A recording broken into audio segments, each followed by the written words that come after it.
নির্বাচনে আনার কোনো সুযোগ নেই, হুঁশিয়ারি ডক্টর ইউনূস। নরেন্দ্র মোদীকে ছাত্র জনতার সামনে ফাঁসি দিতে হবে, হুঁশিয়ারি দিয়ে যা বললেন থালাপতি বিজয়। হাসিনা সহ 4 জনের ফাঁসি চেয়েছেন আন্তর্জাতিক অপরাধ ট্রাইব্যুনাল। ডক্টর ইউনূসের খেলা শুরু, নির্বাচনে মাঠে থাকবে সেনা, নৌ ও বিমান বাহিনী, দ্রুত নির্বাচনের ঘোষণা। ভারতে বসে দেশবিরোধী অপকৌশলে লিপ্ত শেখ হাসিনা দেশে এনে শীঘ্রই বিচার করা হবে। ভারতে মোদির সাথে সম্পর্ক তৈরিতে বিএনপির কোনো সমস্যা নেই, গোপন তথ্য ফাঁস, বেরিয়ে এলো চাঞ্চল্যকর তথ্য। সেনা অভিযানে রাষ্ট্রপতি শাহাবুদ্দিন চুপ্পুর বাড়ি থেকে 400 কোটি টাকা হাতে নাতে উদ্ধার করল সেনাবাহিনী। নিউ ইয়র্কে ডক্টর ইউনূসের ক্ষমতার পাওয়ার, জাতিসংঘে নিষিদ্ধ হলো আওয়ামী লীগ। ভারতের রাজনৈতিক অঙ্গন এখন যেন দাবানলের মতো জ্বলছে। দীর্ঘদিনে জমেপানা ক্ষোভ, অন্যায়, দুর্নীতি আর একনায়কতন্ত্রের বিরুদ্ধে ছাত্র জনতার আন্দোলন মুহূর্তে তীব্র আকার ধারণ করেছে। রাজধানী নয়াদিল্লি থেকে শুরু করে রাজ্য রাজনীতির সর্বত্রই আজ উত্তেজনা তোলা। ঠিক এই সময়ে সামনে আসে এক বিস্ফোরক খবর। ছাত্র জনতার চরম ক্ষোভ ও হামলার ভয়ে ভারতের প্রধানমন্ত্রী নরেন্দ্র মোদী নিজেকে রক্ষা করতে মরিয়া হয়ে পড়েন। কিন্তু পালানোর পথ একাই বেছে নিলেন না, তিনি সঙ্গে নিয়ে গেলেন বাংলাদেশ থেকে বহু আগে পালিয়ে আসা সাবেক প্রধানমন্ত্রী শেখ হাসিনাকেও। খবরটি ছড়িয়ে পড়তে দেশজুড়ে চাঞ্চল্য। মানুষের মধ্যে প্রশ্ন, কেন এভাবে পালিয়ে গেলেন মোদী? কেন তার সঙ্গী হিসেবে বেছে নিলেন শেখ হাসিনাকে? অনেকে বলছেন দুই নেতা একই রকম একনায়কতন্ত্র, একই রকম দুর্নীতি, একই রকম দমননীতি চালিয়েছেন নিজেদের দেশে। তাই হয়তো শেষ সময় এসে একসঙ্গে পালানোর চেষ্টা করেছেন তারা। কিন্তু ছাত্র জনতা থেমে নেই। দিল্লি বিশ্ববিদ্যালয়, জওহরলাল নেহেরু বিশ্ববিদ্যালয় থেকে শুরু করে বিভিন্ন রাজ্যের কলেজ ভার্সিটির তরুণরা এখন রাস্তায়, হাতে প্ল্যাকার্ড, মুখে স্লোগান। জনগণের রক্তের হিসেব চাই, ভোট চুরি আর হবে না, দেশ বিক্রি আর চলবে না। তাদের দাবি স্পষ্ট, মোদী ও হাসিনাকে ফিরিয়ে এনে ছাত্র জনতার সামনে সর্বসম্মুখে বিচার করতে হবে। এই প্রেক্ষাপটে সামনে আসে দক্ষিণ ভারতের জনপ্রিয় অভিনেতা ও রাজনৈতিক নেতা থালাপতি বিজয়ের বিস্ফোরক মন্তব্য। তামিলনাড়ুর এক বিশাল জনসভায় দাঁড়িয়ে তিনি গর্জে ওঠেন, মোদী কিংবা শেখ হাসিনা কেউই জনগণের ক্ষোভ থেকে বাঁচতে পারবে না। এরা দুজনেই সাধারণ মানুষকে দমন করেছে, ছাত্র জনতার কণ্ঠরোধ করেছে, রাষ্ট্রকে নিজেদের স্বার্থে ব্যবহার করেছে। আমি স্পষ্ট করে বলছি, এই অপরাধীরা যদি দেশে ফিরে আসে তবে তাদেরকে ছাত্র জনতার সামনে দাঁড় করিয়ে বিচারের কাঠগড়ায় দাঁড় করাতে হবে। জনগণের হাতেই হবে তাদের শাস্তি, আর সে শাস্তি হবে প্রকাশ্যে ফাঁসি। বিজয়ের এই ঘোষণা মুহূর্তে ভাইরাল হয়ে যায়। সোশ্যাল মিডিয়া, ফেসবুক, টুইটার, ইনস্টাগ্রামে লাখ লাখ মানুষ শেয়ার করতে থাকে তার বক্তব্যের ভিডিও। অনেকে লিখেছেন জনগণের মনের কথা বললেন থলাপতি বিজয়।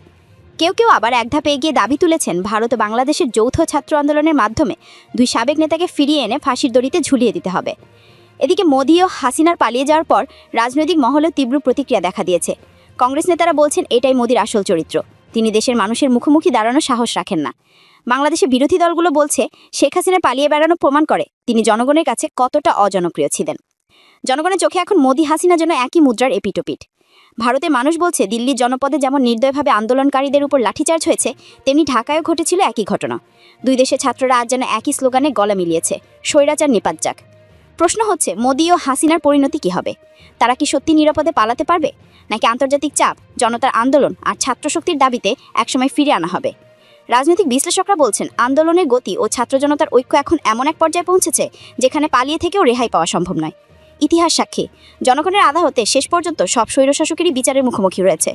শেষমেশ থালাপতি বিজয়ের হুঁশিয়ারি যেন আজকের পরিস্থিতির প্রতিচ্ছবি। তার কণ্ঠে ষাটো জনতার গর্জনে প্রতিদ্বন্দ্বিত হচ্ছে। জনগণের বিচার এড়িয়ে বাঁচার উপায় নেই, একদিন মোদী ও হাসিনাকে ফিরিয়ে নেই সেই বিচারের মুখোমুখি হতেই হবে। দিকে সারা বাংলাদেশ আজ চোখ রেখেছে সীমান্ত পেরিয়ে প্রতিবেশী ভারতে ঘটে যাওয়া এক চাঞ্চল্যকর ঘটনায়। যিনি একসময় বাংলাদেশে ক্ষমতার সর্বোচ্চ আসনে বসে থাকতেন, সেই পলাতক শেখ হাসিনা এখন ভারতের মাটিতে ছাত্র জনতার তীব্র আন্দোলনের শিকার হয়ে জীবন মৃত্যুর সীমানায় দাঁড়িয়ে। ঘটনাটি ঘটেছে দিল্লির রাজপথে, যেখানে 1000 ছাত্র জনতা মোদী সরকারের বিরুদ্ধে আন্দোলন করছিল। অভিযোগ উঠেছে এই আন্দোলনে ভিড়ে গোপনে অবস্থান করেছিলেন শেখ হাসিনা। ভারতীয় নিরাপত্তা সংস্থা তাকে নিরাপদে রাখার চেষ্টা করলেও ক্ষুব্ধ ছাত্র জনতা হঠাৎই তার গাড়িবহরে হামলা চালায়। মুহূর্তের মধ্যে পরিস্থিতি নিয়ন্ত্রণে বাইরে চলে যায়। ভাঙচুর, ইটপাটকেল আর লাঠির আঘাতে রক্তাক্ত হয়ে পড়েন শেখ হাসিনা। চোখের সামনে ঘটতে থাকা এই ঘটনাকে অনেকে বর্ণনা করেছেন ভারতের ইতিহাসে এক নজিরবিহীন মুহূর্ত হিসেবে। কারণ ভারতের ছাত্র আন্দোলনের টার্গেট ছিল কেন্দ্রীয় সরকার, কিন্তু ক্ষোভের বহিঃপ্রকাশ এসে পড়ল বাংলাদেশ থেকে পালিয়ে আসা এক সাবেক প্রধানমন্ত্রীর ওপর। স্থানীয় হাসপাতাল সূত্রে জানা গেছে শেখ হাসিনার মাথায় ও বুকে গুরুতর আঘাত লেগেছে। তাকে দিল্লির ISIMS হাসপাতালে নিবিড় পরিচর্যা কেন্দ্রে রাখা হয়েছে। চিকিৎসকরা বলছেন অবস্থা অত্যন্ত সংকটজনক। এদিকে খবরটি ছড়িয়ে পড়তে বাংলাদেশে নেমে এসেছে তীব্র প্রতিক্রিয়া। ঢাকার রাজপথে মানুষ জড়ো হতে শুরু করেছে। সামাজিক যোগাযোগ মাধ্যমে চলছে তর্ক বিতর্ক। এক পক্ষ বলছে জনগণের রোষ থেকে কেউ রক্ষা পায় না, অন্য পক্ষ আবার এটিকে মানবিক সংকট হিসেবেই দেখছে। সবচেয়ে বড় আলোচনার কেন্দ্রবিন্দুতে আছেন বাংলাদেশের সেনাপ্রধান ওয়াকার জামান। তিনি দুপুরে সেনা সদর দপ্তরে এক সংবাদ সম্মেলনে এ প্রসঙ্গে মুখ খোলেন। সেনাপ্রধান বলেন, যে নেতানেত্রী হোক না কেন, তিনি যদি বাংলাদেশের নাগরিক হন, তার নিরাপত্তা নিশ্চিত করা আমাদের নৈতিক দায়িত্ব। শেখ হাসিনা যেভাবেই দেশ ছেড়ে পালিয়ে থাকুক না কেন, বিদেশের মাটিতে তিনি যদি মৃত্যুর সঙ্গে লড়াই করেন, তবে বাংলাদেশের জনগণ নিশ্চয়ই উদাসীন থাকতে পারে না। ওয়াকার জামান আরও ইঙ্গিত দিয়েছেন যে বাংলাদেশ সরকার চাইলে ভারতের সঙ্গে আলোচনায় বসে শেখ হাসিনার চিকিৎসা বা দেশে ফেরানোর ব্যাপারে পদক্ষেপ নিতে পারে। তবে তিনি একই সাথে কড়া সুরে বলেন, এটা পরিষ্কার করতে চাই, শেখ হাসিনা বিরুদ্ধে যে অভিযোগগুলো দেশে গঠন হয়েছে সেগুলো অক্ষুণ্ণ থাকবে। তিনি আইনের মুখোমুখি হবেনি, কিন্তু এর মানে এই নয় যে আমরা তাকে মরতে দিব। ভারতের পরিস্থিতিও কম অস্থির নয়।